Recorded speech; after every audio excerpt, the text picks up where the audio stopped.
There were Nephilim on the earth in those days, and also after that, when the sons of God came unto the daughters of men, and bare children to them.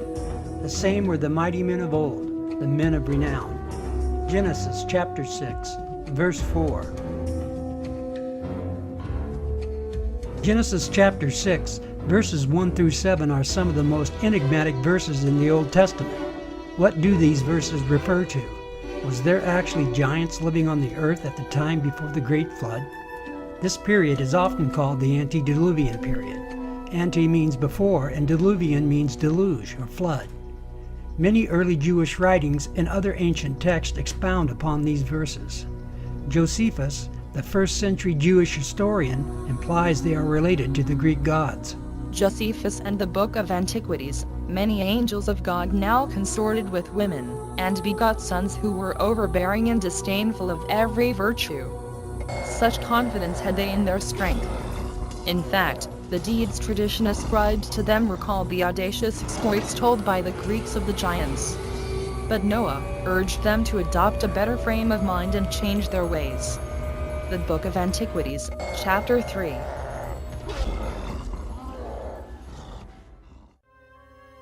When people began to multiply, and daughters were born to them, the sons of God saw that they were fair, and they took wives for themselves of all that they chose. Genesis 6:1.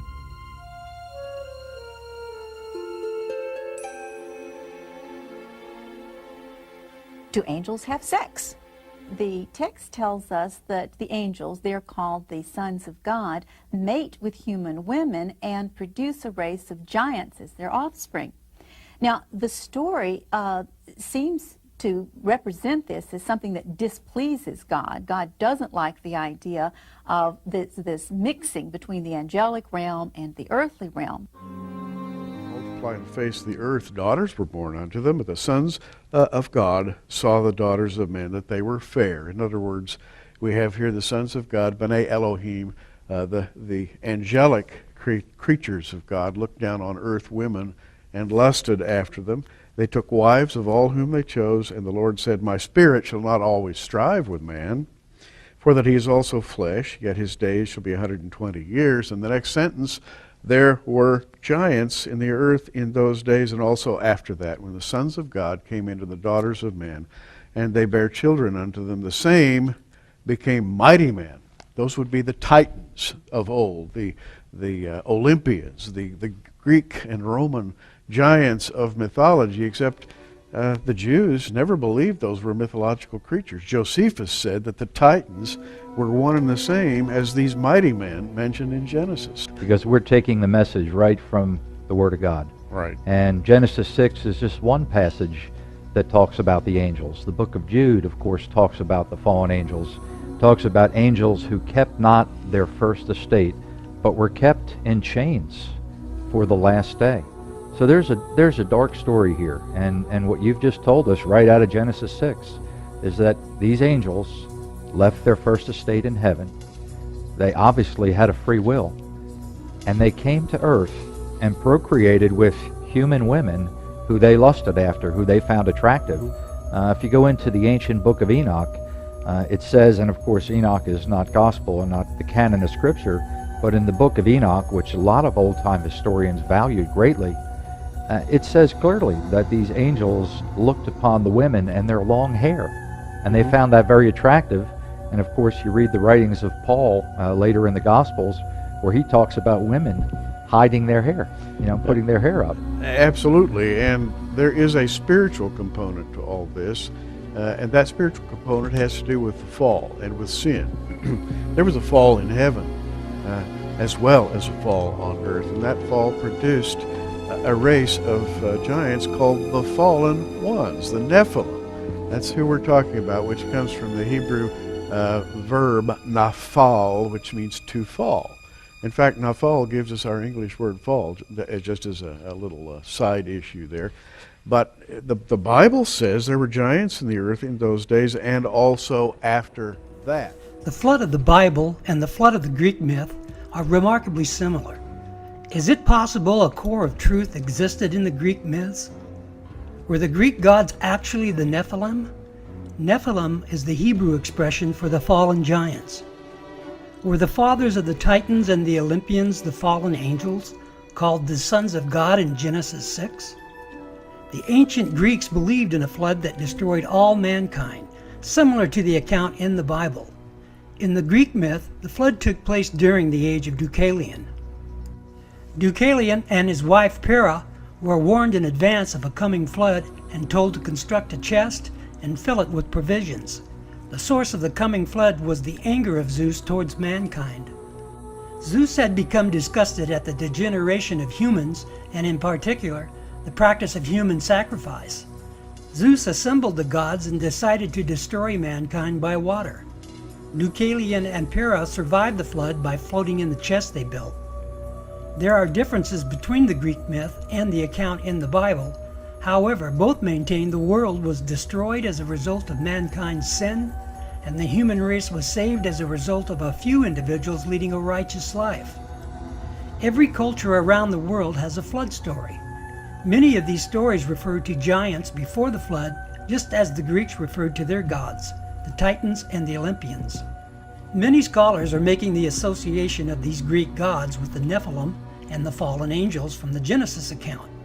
And just like the flood, many cultures around the world have legends of the star people, the ones who came down from heaven. I am convinced the star people are the fallen angels, the sons of God.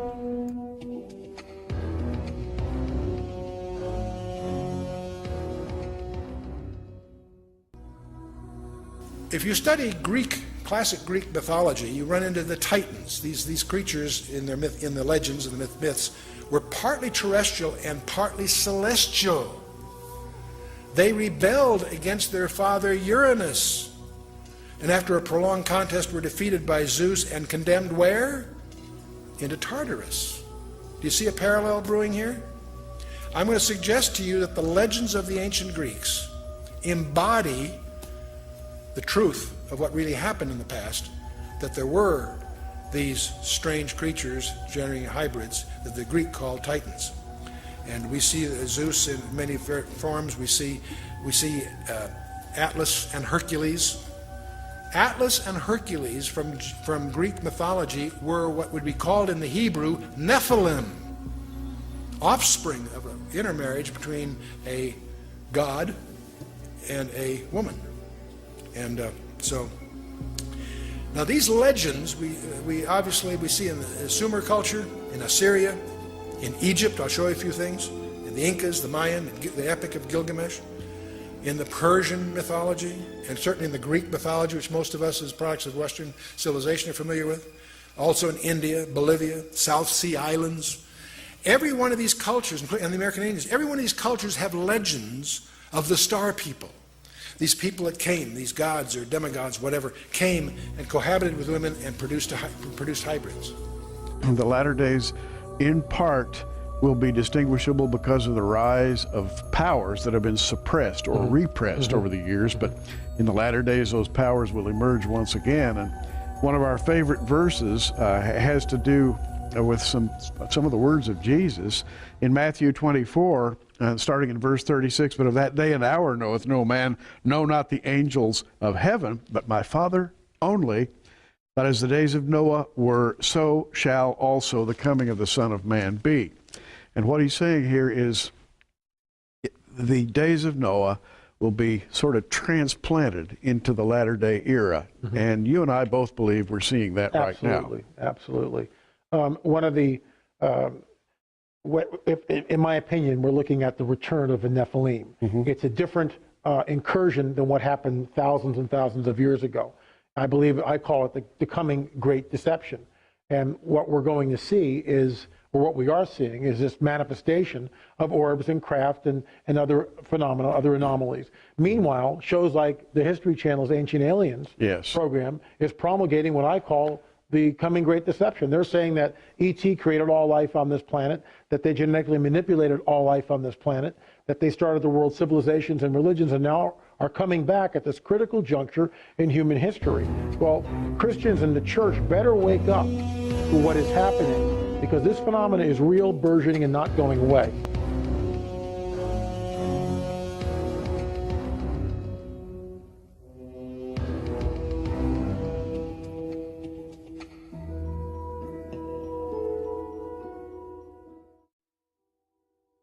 The Book of Enoch is one of many ancient texts which depict the Nephilim and their deeds. In 1947, a wandering shepherd stumbled on some writings hidden away in several caves near the Dead Sea. This collection, lost for nearly 2,000 years, became known throughout the world as the Dead Sea Scrolls. Included in the scrolls is a hidden book lost for centuries which told about fallen angels, bloodthirsty giants, and a warning for all humanity. This book gives an alternative and fascinating description of creation and the demise of man. It is an ancient writing filled with dreams and visions, a tour of heaven and hell guided by the angel Uriel. The Book of Enoch is named for the man who the Holy Bible says walked with God. And Enoch walked with God after he begot Methuselah 300 years, and begot sons and daughters, and all the days of Enoch were 365 years. And Enoch walked with God, and he was not, for God took him. Genesis chapter 5. The Book of Enoch begins with the warning to all humanity. A divine judgment has been rendered and sentence will be imposed. God tells Enoch that all life on earth will be destroyed in a violent flood, and with the story in Genesis, God blames this evil on the sons of God, angels who lusted after the daughters of men. These angels are sometimes referred to as watchers. They keep constant watch, and they decide one day, about 200 of them, that they're going to descend to the earth. They would like to very much make contact with these mortal women. The Book of Enoch was an expanded story of the mysterious giants, the sons of God, and the daughters of the earth, spoken of in Genesis chapter 6. Anytime you read the book of Genesis, there are all kinds of unanswered questions. Suddenly, there is this quick few verses at the beginning of the flood story about giants in the land that come from the sons of God mixing with the daughters of the earth. And you stop and think, wait a minute, what's this all about? It's like it went by too fast. And you want to grab it and say, wait a minute, what was this? They taught them charms and enchantments, and they became pregnant and bare great giants whose height was 3,000 ells. When men could no longer sustain them, the giants turned against them and devoured mankind. Enoch chapter 7. That these angels have crossed over this boundary that they shouldn't have. They were spiritual beings and they were to remain as such. When they decided to descend upon earth, this unleashed upon the earth all sorts of problems. Not only these giants who are bloodthirsty and violent, but also these angels went on to teach humankind a variety of forbidden crafts. They also taught human beings how to make weapons of war. Now the good angels, the ones not tempted by these beautiful women, go to God and say, you know, there's a lot of bloodshed caused by these bad angels. At which point God says we need to bind Azazel, the sort of lead fallen angel, to bind him and to then cast him into a pit. We might think of this as, how do we take care of nuclear waste in the 21st century? You take it out to a part of the world where no one lives, and you bury it as deep as you can. For this community, the angel was like that sort of nuclear waste. Dangerous, volatile. After the rebel angels are cast into the depths of the earth, Enoch has a dream vision. The lead angel, Azazel, begged Enoch to plead their case before God, to petition them and release them from the depths of the earth. The request for clemency is denied. And now, the giants, who are produced from the spirits and flesh, shall be called evil spirits upon the earth, and on the earth shall be their dwelling. Evil spirits have proceeded from their bodies, because they are born from men, and from the holy watchers, their beginning and primal origin. They shall be evil spirits on earth, and evil spirits shall they be called. As for the spirits of heaven, in heaven shall be their place, but as for the spirits of the earth, which were born upon the earth. On the earth shall be their dwelling. And the spirits of the giants afflict, oppress, destroy, attack, do battle, and work destruction on the earth, and cause trouble. They take no food, but still hunger and thirst, and cause offenses. And these spirits shall rise up against the children of men and against the women, because they have proceeded from them. The Book of Enoch, chapter 15, verses 8 through 12. Enoch tells us an expatiated story of creation and the depravity of the Watchers, or fallen angels, who created bastard children of gigantic stature with an intense evil nature. Their strength was prodigious and their appetites immense. Upon devouring all of humankind's resources, they started to consume humans themselves. The Nephilim attacked and oppressed humans and were the cause of massive destruction on earth. Enoch also wrote another book from the Dead Sea Scrolls called the Book of Giants. Only broken fragments remain from the original scroll.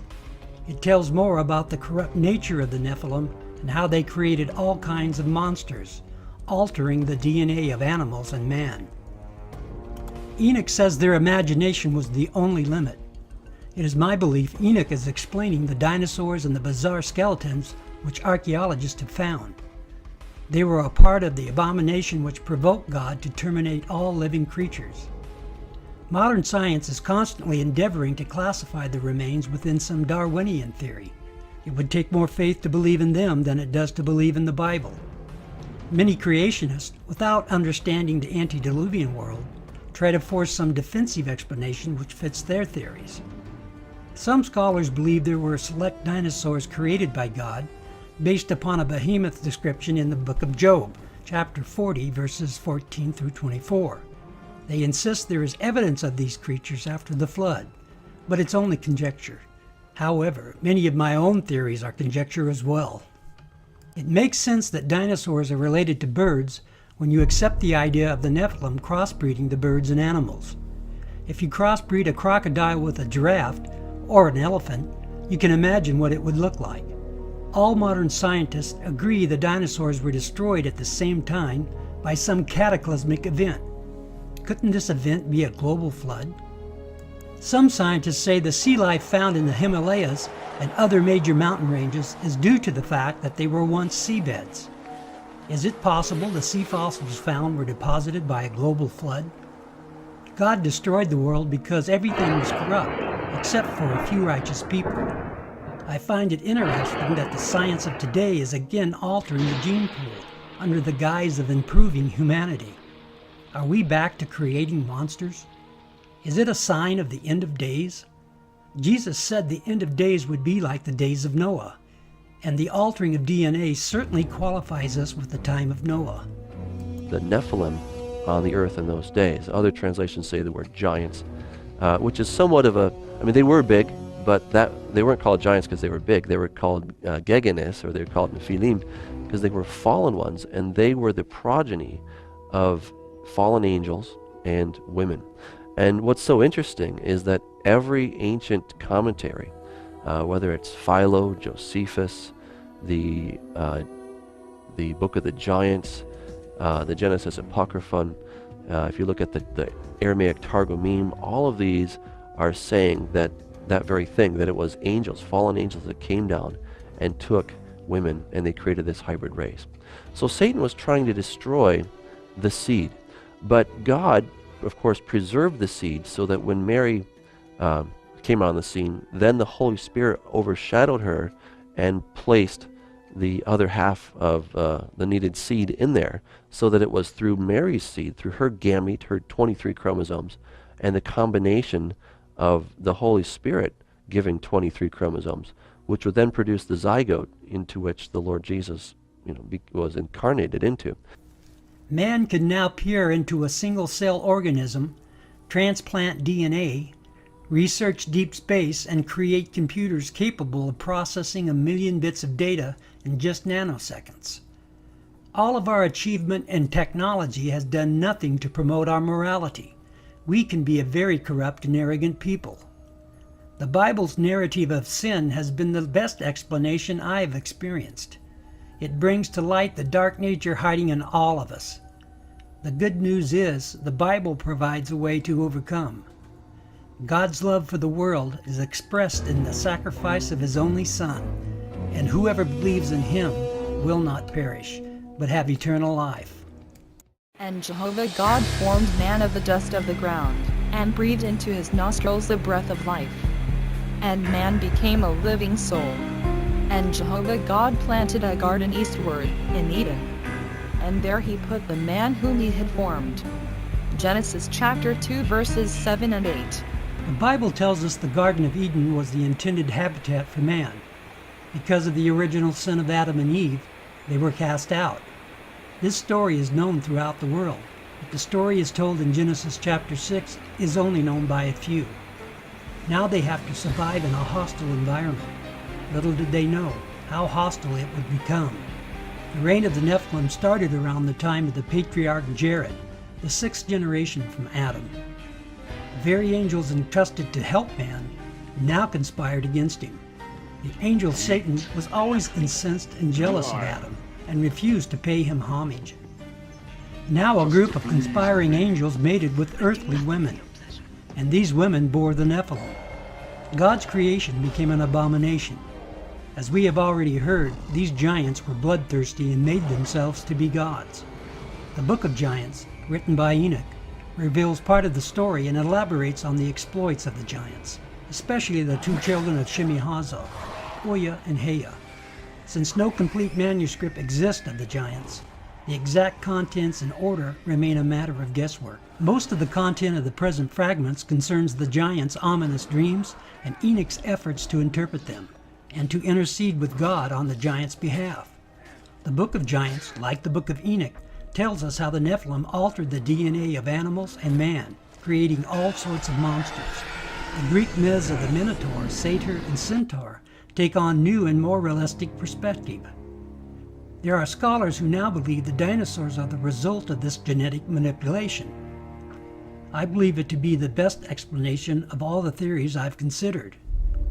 There are many aspects of the dinosaurs that just do not fit into the scheme of this world.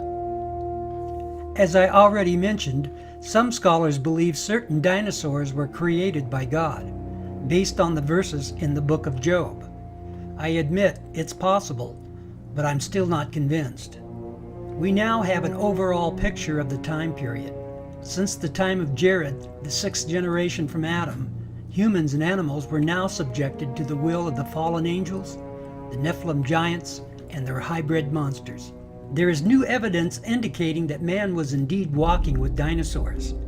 This entire century, we've been told that dinosaurs existed millions of years ago and became extinct before the arrival of man. I find these theories, which are based on Darwin's theory of evolution, absurd and shameful. Scientists and educators have gone to great lengths to keep out the creation story from schools throughout the United States. The public educational system's use of separation of church and state is exactly what our forefathers were trying to prevent: governmental dictation. It was never intended to separate God from government. The founders wanted to preclude what they experienced in Britain, where the government created a single domination to the exclusion of all others. There is corruption in our educational system's agenda and their selected scientific methods. In the end, they did not keep out religion in schools. They replaced Christianity with their own substitute, the theory of evolution. That's right, the theory of evolution is indeed a religion, with man in charge of his own destiny. Most scientists are now concluding that Darwin's theory does not stand up to modern biological standards. Now that we are able to see and understand the complexity of a single-cell organism, which Darwin could not, we know he was wrong. There is a petition signed by 600 professors from the top universities throughout the United States to stop teaching Darwin's theories. In the 19th century, when Darwin was alive, scientists thought that the basis of life, the cell, was some simple glob of protoplasm, like a little piece of jello or something that was not hard to explain at all.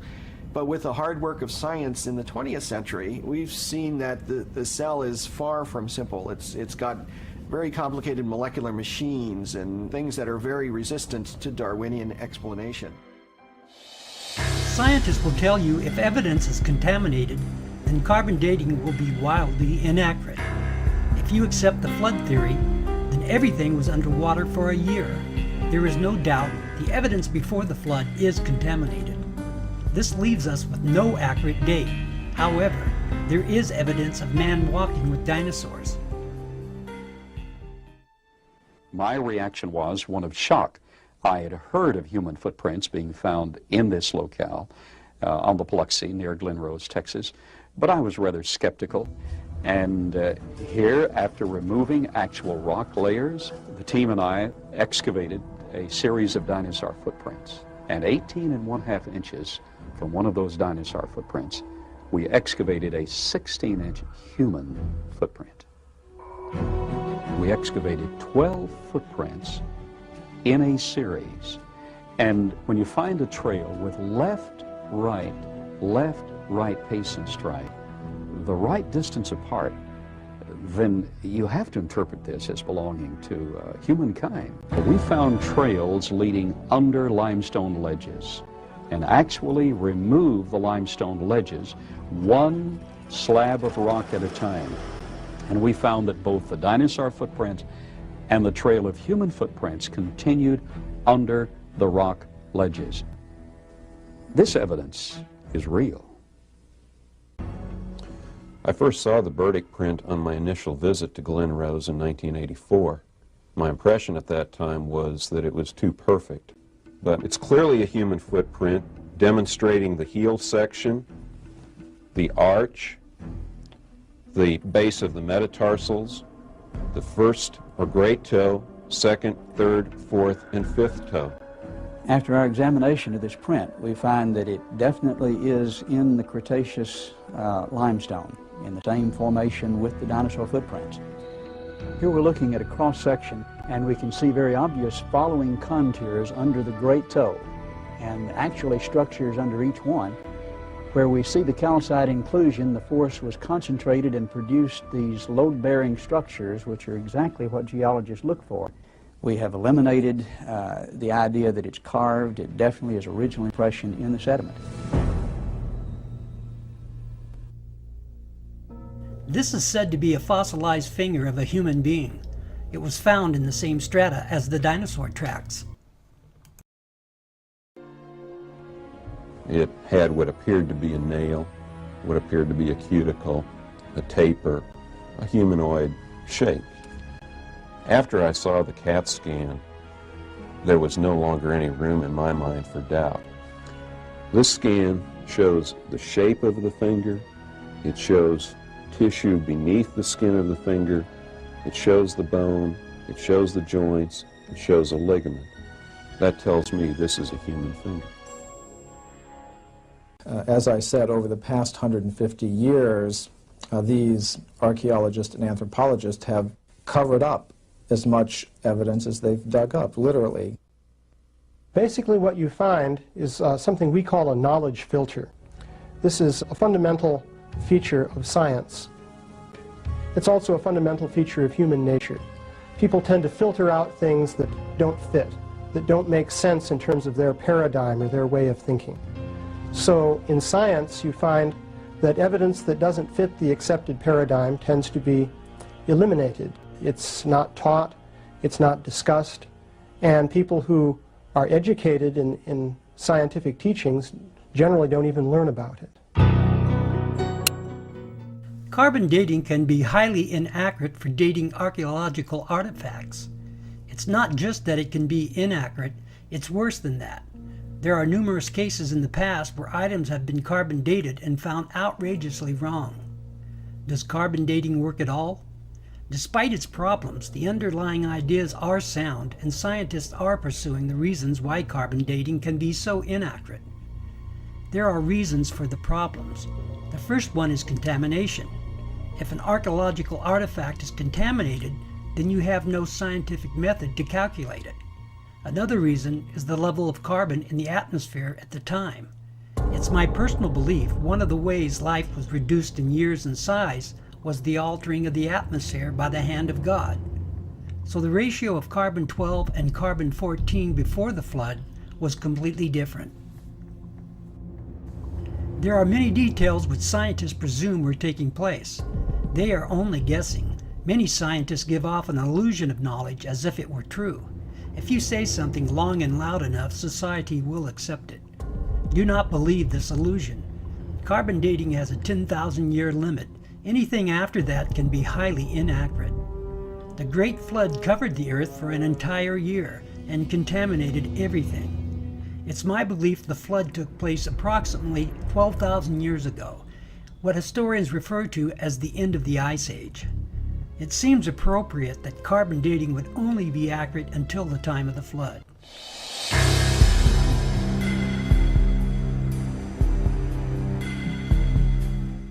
Is there evidence of giants on Earth?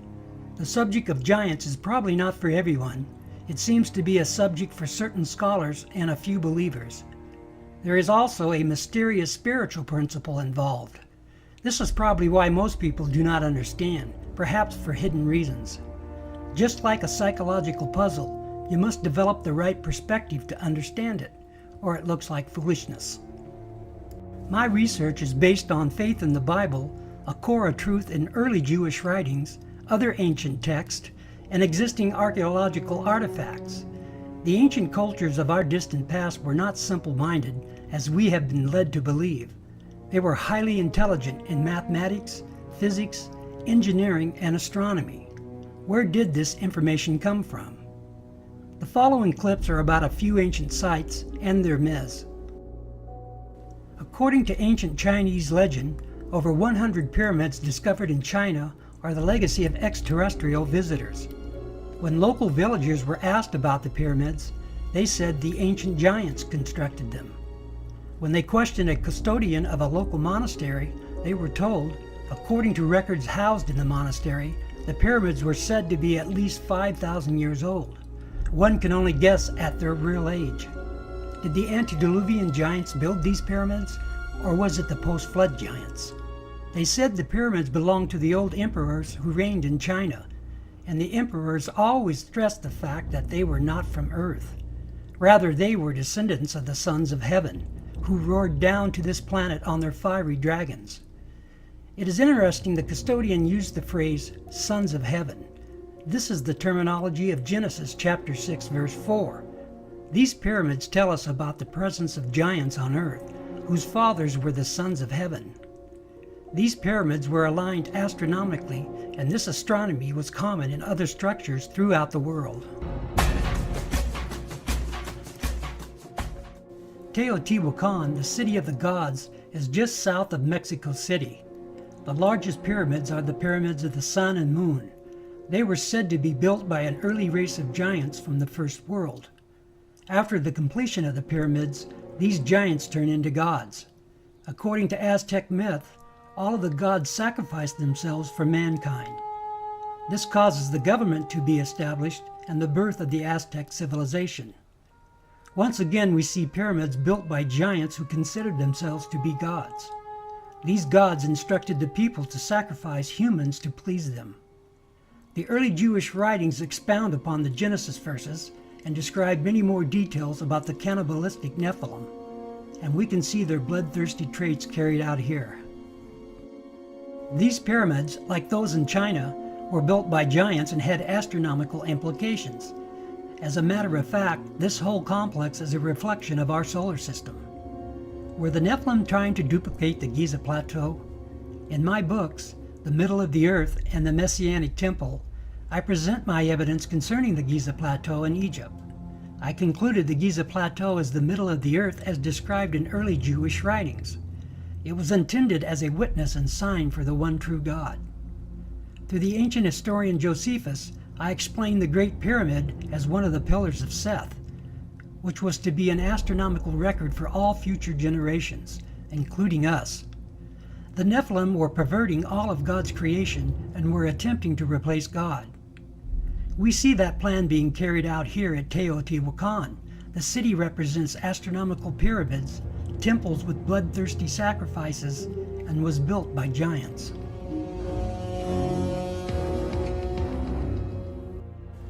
In Mayan mythology, a group of 4 protective deities, the sons of Itzamna and Ixtli, are giants who uphold the sky at its cardinal points.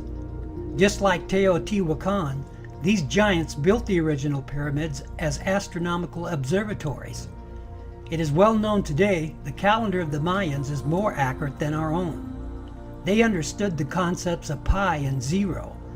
It is even thought they had a representation of a black hole, called the Dark Rift. Their understanding and knowledge reflected that of the Nephilim. The Nephilim were part angel and had a knowledge far superior than man's. These gods also instructed the people in bloody sacrifices. Even their games depict the dark path set for the Mayans. The image of a priest cutting the still beating heart from a man probably delighted the Nephilim. We can only imagine their intoxicated and wicked laughter. The Book of Enoch and the Book of Giants tell how they devoured man in the worst way. They also created genetically altered beasts to help them in this quest. They were bound and determined to pervert all of creation. These temples tell us of their astronomical knowledge and their reprehensible past. The Maya were still communicating with the fallen angels, who were cast under the earth, and the Nephilim spirits in an alternate dimension. The Maya priests would alter their state of mind with hallucinatory drugs and spoke directly to the gods of the underworld. Even though the angels were already judged and doomed in the underworld, they were still communicating with those who would listen. Although the bodies of the Nephilim were destroyed, their spirits still preached to the Mayans and all other Mesoamericans.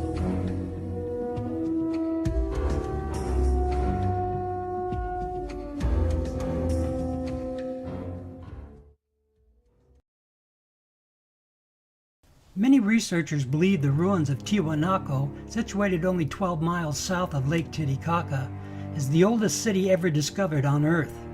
Consistent with these theories, the Inca living in the region during the Spanish conquest explained that Tiwanaku had existed for thousands of years before their civilization began. According to Inca legend, Lake Titicaca was revered as the location where the god Viracocha created a race of giants, and later the first humans. The Inca maintained that the giants built Tiwanaku and also many other cities and structures in the area. However, due to their great evil, Viracocha destroyed the giants in a world flood. This legend is still believed by the local Indians to this day.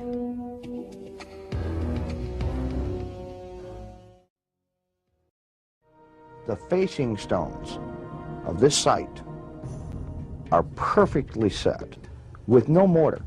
We took a needle, and that needle we tried to insert at every point along the joint, and the needle couldn't be inserted. A perfect fit. Now the ancients constructed the site with astronomical alignments in mind. As the sun rises each day, it moves along the horizon and arises in a different spot. To measure this movement, they built the temple itself as a giant clock to tell them how the progression of the sun was proceeding. And we can use those same astronomical alignments to date the site. The antiquity and the technological sophistication of Tiwanaku should make each and every one of us fully question the origins of civilization.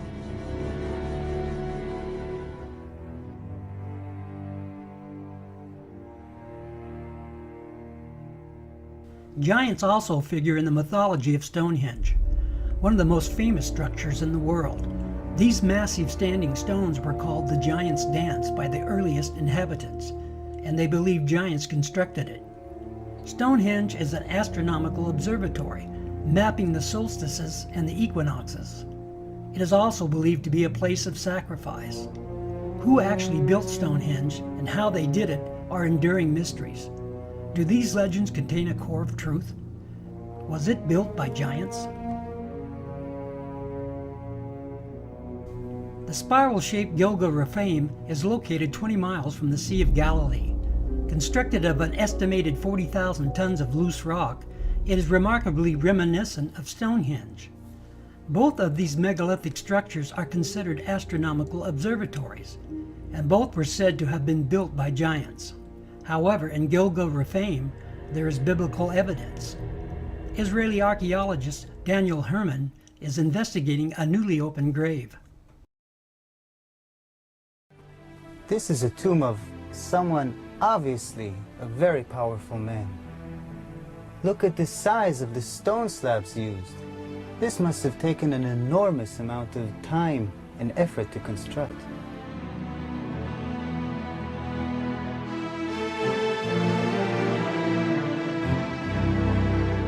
When the Israelites came here and wrote their Bible, it was already here. They saw it.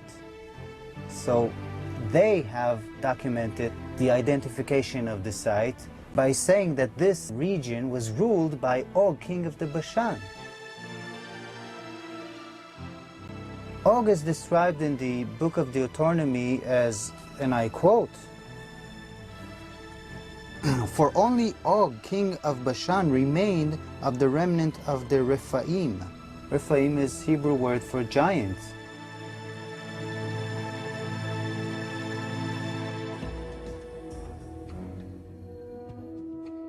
Did you know Sudan has more pyramids than Egypt? These are obviously man-made pyramids and temples which included human sacrifices in the attempt to carry on the Nephilim tradition. The knowledge of giants and their sacrifices were translated beyond the Great Flood. The local stories of giants in Sudan are similar to the early Jewish writings in Genesis, such as this legend. There was war among the giants, and they were very evil. They killed many people for their resources, and many great warriors died at their hand.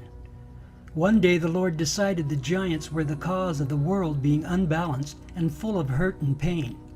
The Lord called the chief of the giants and told them it was time for all giants to leave the world. Archaeologists have unearthed an ancient tomb in northern Sudan, which they believe confirms the location of Africa's oldest human sacrifice. Also found were relics indicating a knowledge of astronomy and astrology. Here again we see astronomical pyramids and human sacrifice, passing on the tradition of the giant Nephilim. Are these megaliths and legends telling the same story? They all point to an ancient civilization more than 12,000 years ago. They tell of giants, human sacrifice, and astronomy. I am convinced there is a thread of truth running through these places and legends and is woven into the Genesis chapter 6 narrative, early Jewish writings, and many ancient texts. These structures and legends are spread over the entire earth.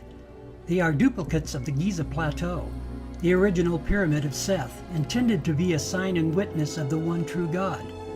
The Nephilim knew of the coming flood and wanted to pass their legacy just like the pyramid of Seth. All of these legends tell of a great flood destroying man, except for a few who survived in a boat and repopulated the world. There are many more legends of giants around the world, such as the island of Malta, the giants of India in the Mahabharata, the giants of good and evil described on the walls of Angkor Wat, the story of the Sumerian Gilgamesh, the American Indian legends of giants, the Norwegian tales of giants, and many more which I could not include. For a comprehensive list of the ancient texts describing the Nephilim and the Watchers, visit my website, www.thenephilim.us.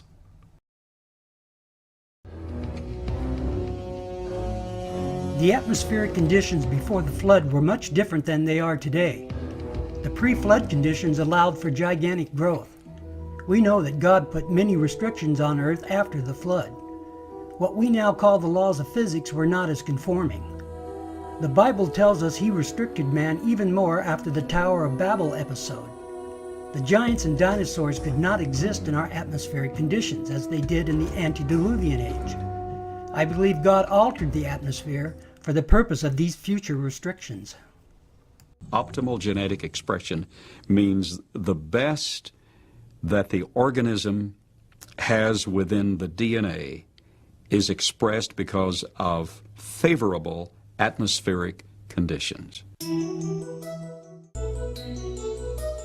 Under these described conditions, plants and animals would live longer, be much larger, and that's precisely what we find in the geologic column in the fossil record. Plants were much larger. All living systems were larger. We have animals that today have an 8 or 9 foot stature with a 16 to 20 foot stature. We have insects such as the dragonfly. Today, the dragonfly has perhaps a 4-inch wingspan. In the fossil record, his counterpart, Meganeuropsis, had up to a 5-foot wingspan. Everything was larger in the past. I'm of the opinion that under better atmospheric conditions, people were living not only longer, but they were taller, much taller. Giants and dinosaurs could not exist today as they did in the past because the atmospheric conditions simply will not permit it. We had a greater ozone layer at the time prior to the flood. At the time of the flood, it was diminished to about 1/7 of what it was at that time, and therefore, life on this earth as we know it no longer has the same life expectancy as it did at the time of the flood.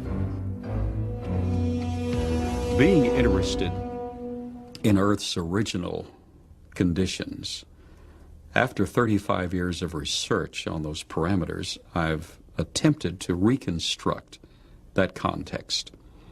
And in so doing, I've had our engineers build a biosphere that doubles the atmospheric pressure, that increases the electromagnetic energy, that increases the ratio of oxygen, but not to the level of toxicity, that eliminates ultraviolet radiation, etc. And the experiments that we've run have been very gratifying.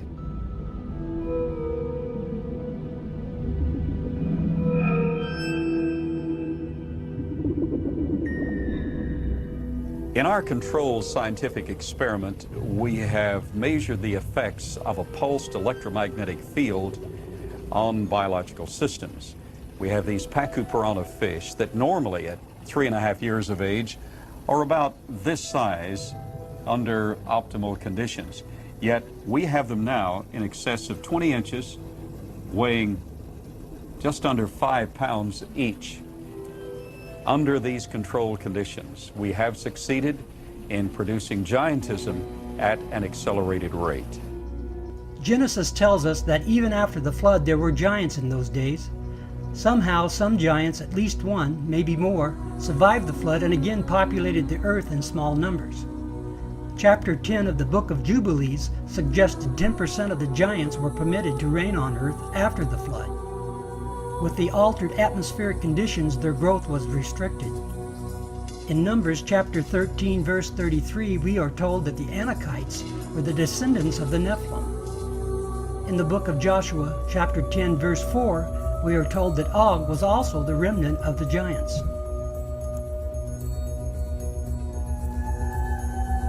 Mass graves of giants were opened. Some of the men 8 feet tall, some of the women 7 feet tall, some records of men 10 feet tall, and extremely large skulls. And extraordinarily, some of these skulls had horns, some had extra rows of teeth, some had other what we would call anomalies, but they were extraordinarily large skulls and extraordinarily large people. A number of mounds in the Midwest in America were excavated starting in around 1850. And in many cases, they would find skeletons of people who were in excess of 7 feet tall. And in many cases, they had double rows of teeth, as well as, in some cases, 6 fingers on each hand and 6 toes on each foot.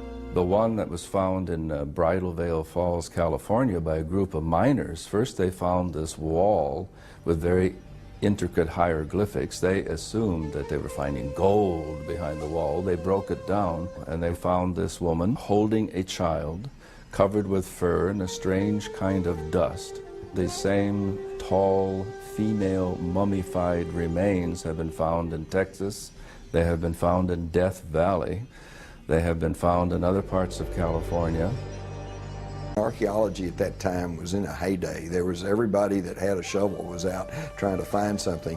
But what's interesting is that the finding of these giant mummified bodies and giant fossils and bones. Really, you can't pin to any particular location. They were finding them in Greece, they were finding them in Italy, they were finding them in the Middle East, they were finding them in America. And even if you write off a few of those as perhaps a hoax or a misinterpretation of something else, you're still left with a tremendous amount of evidence to show that there were these giant beings at some point walking the earth.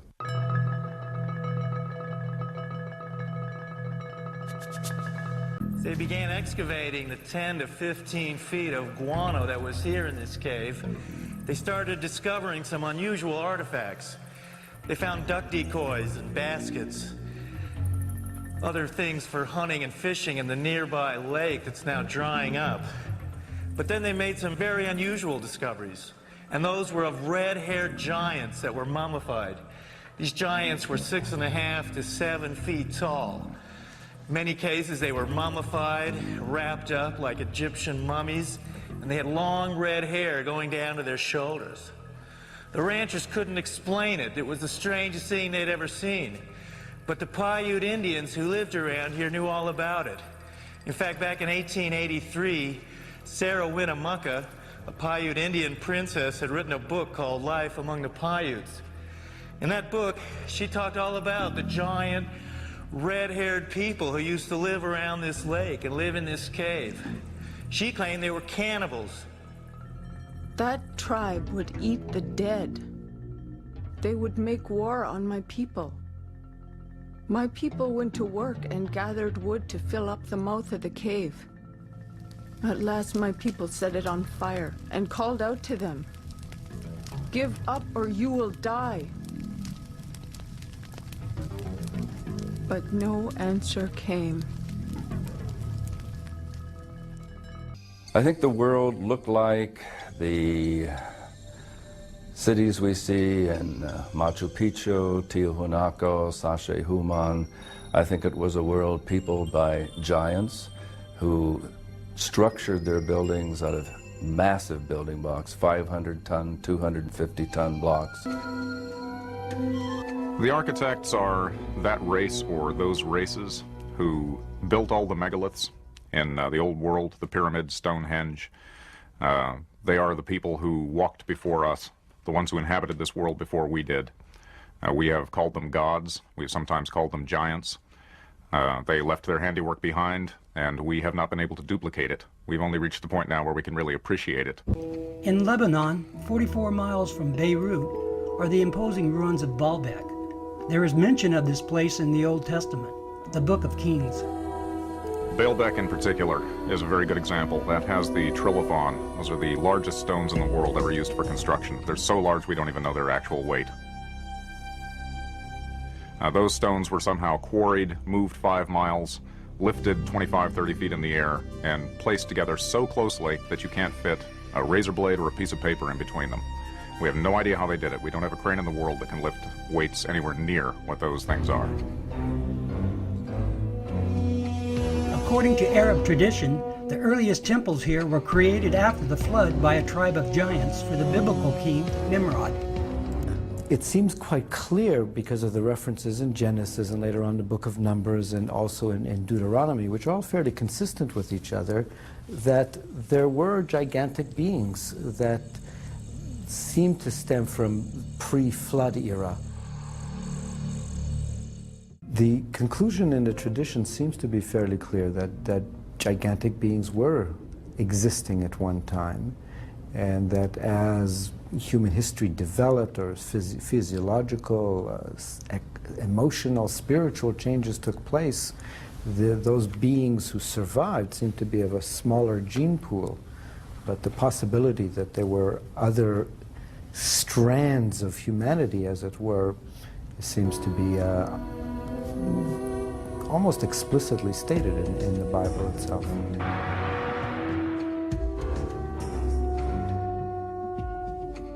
In the book of Numbers, we are told, after wandering in the desert with his people, Moses sent out scouts for a place they could settle. The scouts went north to Hebron. On their return, they reported, "All the people we saw there are men of gigantic size. We felt no bigger than grasshoppers. and that is how we look to them. If we look at Scripture, there were giants in the earth in those days. And if we take that literally rather than symbolically, that there were simply men of great powers and extraordinary abilities, then we could say that the first men, the first humans, were giants, or we could theorize that these giants came from somewhere else and used Earth as a colony. This colony was the conception of the Nephilim.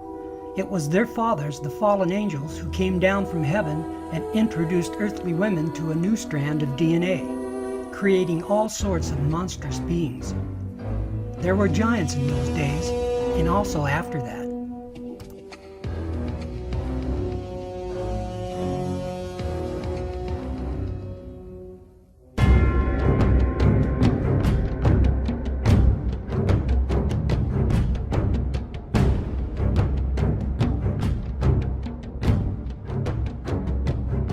In my research of ancient civilizations, I was surprised to find these bizarre elongated skulls in Egypt, throughout Africa, Europe, Russia, South America, on remote islands, and indeed all around the world. Who were these people, and what were these freakish skulls? I soon found out it's a practice called cranial deformation. It was an intentional practice which had its roots in ancient times. It was done for important people such as royalty and priests in order to mimic a fallen race of giants. Another aspect that we have to consider is that skull and cranial deformation, forming elongated heads, is a practice that's known throughout much of the ancient world. The pharaoh Akhenaten's family is a good example of this practice. His son, Tutankhamun, is probably the most famous example. But why was his deformed skull kept a secret and not taught in public schools along with his known history? The Discovery Channel recreated his head and intentionally modified it to look more modern. Not one word was spoken about his elongated skull. They also resurrected his stepmother, Nefertiti, and again nothing was said about the cranial deformation. King Tut's sister is probably the most pronounced deformation I've seen in Egypt. The Discovery Channel chose to filter out this information simply by ignoring it. It seems our public school systems have the same mindset. It's like the elephant in the living room. How can you possibly ignore something so bizarre? As I said, over the past 150 years, these archaeologists and anthropologists have covered up as much evidence as they've dug up, literally. Basically what you find is something we call a knowledge filter. This is a fundamental feature of science. It's also a fundamental feature of human nature. People tend to filter out things that don't fit, that don't make sense in terms of their paradigm or their way of thinking. So in science you find that evidence that doesn't fit the accepted paradigm tends to be eliminated. It's not taught, it's not discussed, and people who are educated in scientific teachings generally don't even learn about it. It's not necessarily a deliberate conspiracy in the sense of some people getting together in a smoke-filled room and saying, we're going to deceive people. I discovered this practice was actually an effort to carry on the traits of their gods. But who were their gods? They were a race whose fathers were fallen angels and their mothers were earthly women, as explained in Genesis chapter 6 and many ancient texts. The Bible refers to them as the Nephilim, the fallen ones. The Mayans credited Kukulkan for their knowledge of astronomy. He was a giant all-knowing god and bore no resemblance to the dark-skinned Mayans. The Maya described Kukulkan as a tall Caucasian man with long flowing silky white hair and beard and blazing deep blue eyes. He was said to have an elongated skull, and in fact, the Mayan women used to strap boards onto their infants' developing skulls to elongate the skull, and we have artifacts of this nature. The question was, who was Kukulkan? Kukulkan was from the race of the Nephilim, just like the Titans and the Olympians of the Greek myths. Cultures all around the world have legends of the star people, the ones who came down from heaven and created a race of giants. In Sumeria, they were called Anunnaki. We know them as fallen angels, called the sons of God in Genesis chapter 6. When people began to multiply, and daughters were born to them, the sons of God saw that they were fair, and they took wives for themselves of all that they chose. Genesis 6:1.